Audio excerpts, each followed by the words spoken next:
అలాంటి సిచ్యువేషన్స్ ఏమైనా వచ్చాయి మీ వరకు? లైక్ ఫస్ట్ మీరు ఏదైనా ఒక ఆర్టిస్ట్ని బాగా మిమిక్ చేస్తారు, వాళ్ళది ఆడియో ఏదైనా మాకు రికార్డ్ కావాలి బ్లఫ్ చేయడానికి, స్పూఫ్ చేయడానికి వచ్చాయి.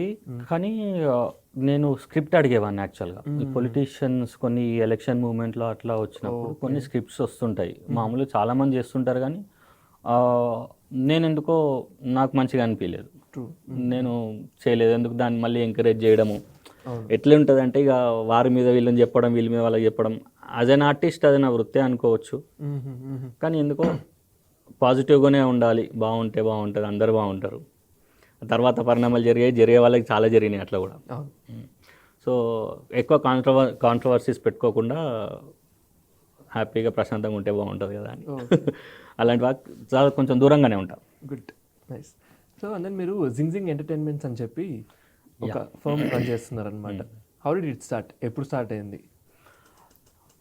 ఇలాగే అంటే ఈవెంట్స్ చేస్తూనే అందరూ ఇప్పుడు జనరల్గా ఫంక్షన్స్ చేస్తుంటాం, ఎవరే ఎన్నో రకాల ఫంక్షన్లు చేస్తుంటాం. అందులో ఒక ఆర్గనైజర్ ఉంటారు.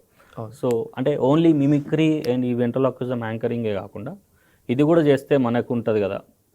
సో మనకు తెలియంది ఏం కాదు, మనం సేమ్ ఫీల్డ్లో ఉన్నాం. సో మనం స్టార్ట్ చేస్తే బాగుంటుంది. సొంతంగా మనమే ఈవెంట్ ఆర్గనైజ్ చేయాలి, మన కాళ్ళ మీద మనం బ్రతకాలి. ఇప్పుడు నేను బయట ఏం చేసి మీరు ఈవెంట్ ఆర్గనైజ్ అనుకో, మీరు చెప్పినట్టు నేను వినాలి.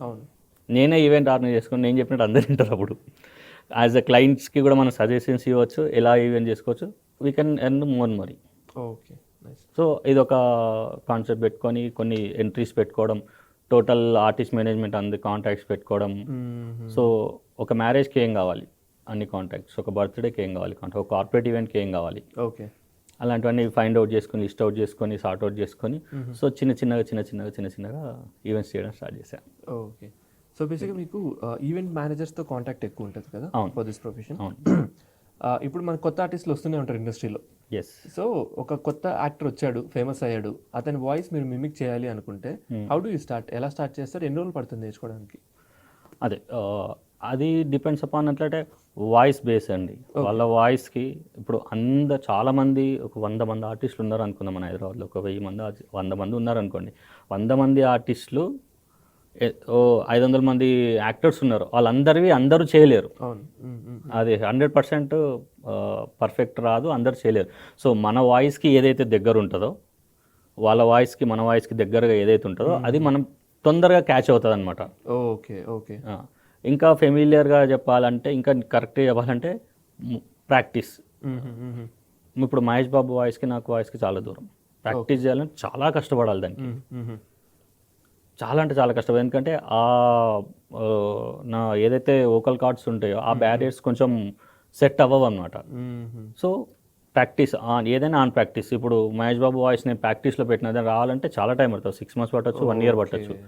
దానికి Mahesh Babu body language observe చేయాలి, తన డైలాగ్ డిక్షన్ అబ్జర్వ్ చేయాలి, ఆయన డెలివరీ అబ్జర్వ్ చేయాలి, ఫేస్ ఎక్స్ప్రెషన్స్ చూడాలి.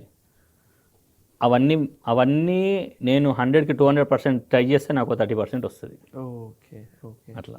సో నా వాయిస్కి ఏవైతే దగ్గరగా ఉంటాయో చాలా దగ్గరగా ఆ వాయిస్లో